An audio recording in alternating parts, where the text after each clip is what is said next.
आप शहजाद जी की बातों का जवाब तो दीजिए, लेकिन दो बातें हम यहां पर आपसे समझना चाहते हैं।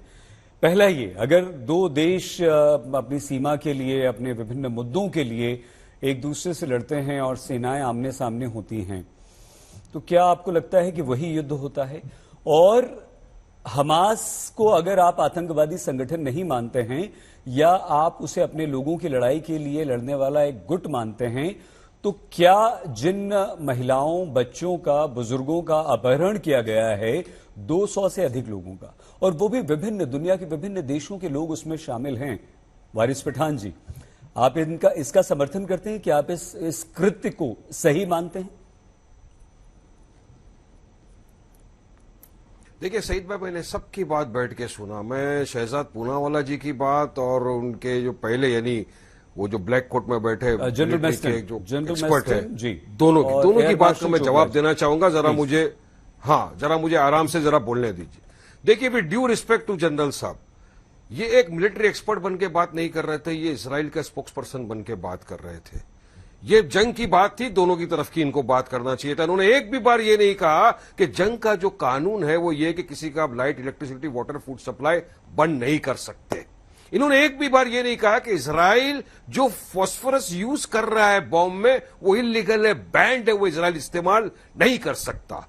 बात नंबर 3, इन्होंने खुले मन से बोल दिया कि अल आहली बैप्टिस्ट हॉस्पिटल के ऊपर इजराइल ने नहीं, फिलिस्तीन ने मिसाइल मार के खत्म कर दिया उसको। सरासर गलत और ये झूठ बोल रहे हैं यहां पर बैठकर। विद ड्यू रिस्पेक्ट मैं आपको बोलना चाहूंगा, सबसे पहले जब अल आहली बैप्टिस्ट हॉस्पिटल के ऊपर बम्बार्डिंग हुई, उसी वक्त नेतन्याहू का जो राइट हैंड मैन है, डिजिटल स्पोक्स पर्सन, उसने आके ट्वीट किया कि इजराइल ने उस हॉस्पिटल के ऊपर बॉम्बिंग किया और इतने लोगों की डेथ हो गई।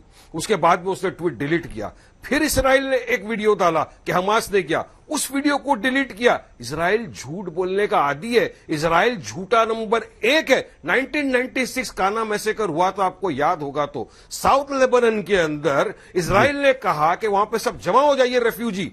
वहां तो कुछ था नहीं, वहां तो कोई छुपा हुआ नहीं था टनल के अंदर, वहां तो कोई औरतों को शील्ड नहीं बना रहा था। सारे रेफ्यूजी यूनाइटेड नेशन के कंपाउंड के अंदर जमा हो गए। वहां पर इजराइल ने बॉम्बिंग किया और 100 लोगों की जानें चले गई, जिसके अंदर महिलाएं और बच्चे ज्यादा थे। अब शहजाद पूनावाला ने बात किया कि 400 बच्चों का, 40 बच्चों का फिलिस्तीनों ने गला काट के मार दिया। शहजाद भाई, सरासर झूठ निकली ये बात। जिस रिपोर्टर ने ये बोला, उसी रिपोर्टर ने टीवी के चैनल पर आकर कहा कि मेरे पास कोई पुख्ता सबूत इस बात का नहीं है। इसराइल की डिफेंस फोर्स ने आके कहा कि ये सिर्फ अफवाह है, इसका कोई जेन्युइनिटी नहीं है। जो बाइडेन, अमेरिका के प्रेसिडेंट, ने बयान दिया था कि ये बहुत गलत बात हो गई, लेकिन उसी दिन शाम को उन्होंने एक प्रेस रिलीज निकाला वाशिंगटन ने और कहा कि ये गलत है, ऐसा कोई हमारे पास पुख्ता सबूत नहीं है। और देखिए, मैं फिर बोल रहा हूं, पैलेस्टीन के साथ खड़ा रहना आतंकवादी के साथ खड़ा रहना कैसा हो गया? क्या हमारे देश के पूर्व प्रधानमंत्री अटल बिहारी वाजपेयी भी आतंकवादी के साथ खड़े थे क्या? फलस्तीनियों के लिए इंसाफ मांगना गलत कब से हो गया? बताइए मेरे को। आपको रोकना नहीं चाहता था, रोकूंगा भी नहीं, किसी को नहीं रोक रहा हूं बीच में मैं, लेकिन जिस तरह से वारिस पठान जी मुझे ही रोक रहे हो, बच्चों को मुझे रोक रहे हो आप? नहीं, आपने, क्योंकि मैं बिल्कुल नहीं रोक रहा हूं, मैं अपना सवाल दोहरा रहा हूं, आप शायद आपके जहन से निकल गया इसलिए। हमास ने जिन बच्चों का, महिलाओं का अपहरण किया है, क्या आप उसे सही मानते हैं? नहीं, देखिए, वायलेंस का तो हमने हमेशा से कंडेमनेशन किया है सईद भाई। टेररिज्म एक्टिविटी का हमने हमेशा से कंडेम किया है। मगर 2008 से लेके अब तक 1.5 लाख फलस्तीनियन सिविलियनों का नरसंहार कर दिया, उसके बारे में भी तो सवाल किया जाएगा ना। 33,000 बच्चों का नरसंहार कर दिया गया, उसके बारे में भी तो अब सवाल करा जाएगा ना इसराइल से। आप ही इस वक्त 15 दिन के अंदर आपने 1640 बच्चों को मार दिया, कत्ल कर दिया, उसके बारे में कौन जवाबदारी लेगा? क्या ये एक्ट ऑफ टेरर नहीं है? क्या ये टेररिज्म नहीं है? हर चीज जो टेरर एक्टिविटीज है उसका खंडन करना चाहिए। और इस स्टेज पे आज दुनिया खड़े होकर ये बोल रही है, एक मिनट रोक रहा हूं क्योंकि समय समाप्त हो रहा है। एक अपडेट हमारे पास आ गया है इस वक्त हमारे, ये देखिए बड़ी खबर आ गई और ये आधिकारिक आंकड़ा यहां पर आया है। इजरायली हमले में अब तक 4,385 लोग मारे गए हैं। ये 4,385 लोगों में 1,756 बच्चे शामिल हैं।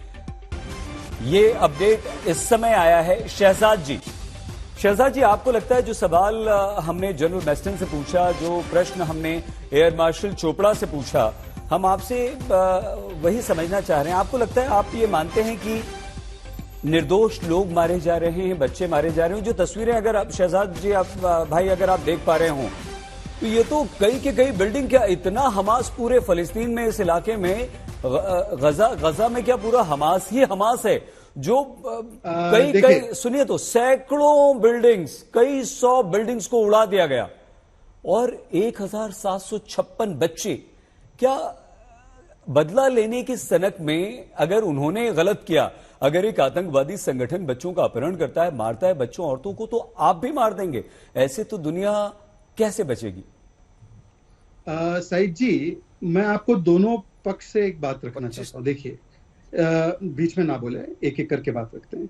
एक है हमास, जो चिन्हित करके नागरिकों को मारता है और जो बच्चों को टारगेट करता है, महिलाओं को टारगेट करता है चिन्हित करके।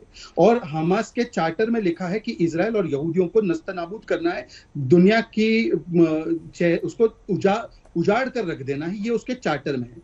दूसरा है इजराइल, जो कि ऑफ कोर्स वो जब वहां पर बॉम्बिंग करता है तो कोलैटरल डैमेज हो रहा है और वो नहीं होना चाहिए, और जहां तक संभव है वहां तक किसी भी नागरिक, किसी भी निहत्थे व्यक्ति की जान नहीं जानी चाहिए। परंतु दोनों में अंतर देखना बहुत जरूरी है। एक है जिसका लक्ष्य ही मार देना है नागरिकों को, और उसको आज तक या अभी तक इन्होंने बिना कोई शर्त के कंडेम नहीं किया है। मैं दूसरा इनसे सवाल पूछना चाहता हूं, इन्होंने आईडीएफ और जो बाइडेन का नाम लिया, मैंने तो नहीं लिया पूरे डिबेट में। इसी आईडीएफ और इसी जो बाइडेन ने कहा कि जो अस्पताल पर हमला हुआ वो हमास की साइड से हुआ, और जैसे ही ये बयान आया सामने तो पूरी इनकी जो मंडली है, हमास मंडली, ये चुप हो गई, उसका खंडन करना लगभग बंद हो गया। शहजाद जी, आपको रोक रहा हूं मैं बीच में, को कोट किया तो बताइए। नहीं, गलत बात है, झूठ बात है, झूठ बात है। इसराइल झूठ है, आपको रोक रहा हूं। नहीं, आपको भी वारिस जी, आपको भी मैं रोक रहा हूं। अरे आप एयर मार्शल चोपड़ा और जनरल मेस्टन, क्योंकि देखिए समय समाप्त हो रहा है, सिर्फ 1.5 मिनट हमारे पास है। एयर मार्शल चोपड़ा सर, आपको लगता है कि जिस तरह से अब ट्रक्स को इजाजत दी है गजा में जाने की, अब आपको लगता है कि कहीं ना कहीं 2 बंधकों को छोड़ा गया है? आपको लगता है कि ये युद्ध अब उतना भीषण और भयानक नहीं दिख रहा जितना हमें दिख रहा था, और कहीं ना कहीं इसकी समझौते के आपको आसार कुछ नजर आते हैं सर? कोई उम्मीद आपको दिखती है सर? देखिए, राहत तो शुरू हो गई है, मगर जंग अभी खत्म नहीं हुआ। जैसे आप बता रहे हैं कि आज राहत के बाद ही, अभी आपके शो के होते होते ही एक फ्रेश एयर स्ट्राइक हुई है। बिल्कुल सर। उनका मकसद हमास को खत्म करना है, जो इजराइल का वो मकसद रहेगा और रहना चाहिए। देखिए, हमास सिर्फ इजरायली इनोसेंट्स को नहीं मार रहा है, वो पैलेस्टीनियन इनोसेंट्स को भी मार रहा है। जो भी उनकी अथॉरिटी को क्वेश्चन करता है या उनके आतंकवादी काम को सपोर्ट नहीं करता, वो पैलेस्टीनियंस को भी मार रहा है। तो ये बहुत जरूरी है, और उनको एज अ शील्ड यूज कर रहा है। ठीक है सर। दूसरी बात मैं कहना चाहता हूं कि ये जो इंफॉर्मेशन वॉर है, जो फैक्ट्स को घुमा के, फिगर्स को घुमा के बताया जा रहा है, ये दोनों साइड्स कर रही हैं। ये बहुत गलत है सर। मैं आपको सो सॉरी, मैं रोक रहा हूं आपको, क्योंकि टाइम एकदम खत्म हो गया है sir. I am very sorry. Air marshal Chopra, general Meston, concluding remark sir आपकी तरफ से, आपको क्या उम्मीद अब आगे नजर आ रही है?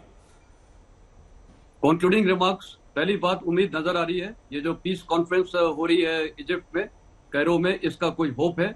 और दूसरा, वारिस पठान ने जो आज इंडियन आर्मी के एक जनरल जिसने 40 साल यूनिफॉर्म पहनी है, वो मेरे को बोलता है ब्लैक कोट वाला, और वो बोलता है आईडीएफ का स्पोक्समैन।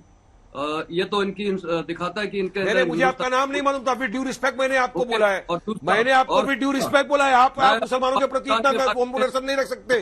नहीं, आप गलत बात नहीं कर सकते, आप गलत बात नहीं कर सकते। ठीक है, वारिस जी, कोई बात नहीं, प्लीज वारिस जी, गलत नहीं सुनने वाला हूँ किसी का भी सर। जनरल मेस्टन अपनी बात पूरी कीजिए प्लीज, आप आवाज बंद कर दीजिए। जनरल मेस्टन अपनी बात पूरी कीजिए प्लीज सर। मैं ये बात पूरी कर रहा हूँ कि मैं इतनी बार चैनल्स में मैंने बताया है कि पाकिस्तान कितनी क्रूरता यहाँ पर किया है इसने अफगानिस्तान में, वो सच बोलता हूँ। और ये कल मेरे को फिर बोलेंगे ये अफगानिस्तान का भी रिप्रेजेंटेटिव है। These kind of people, they are anti-national, they are cheating this country.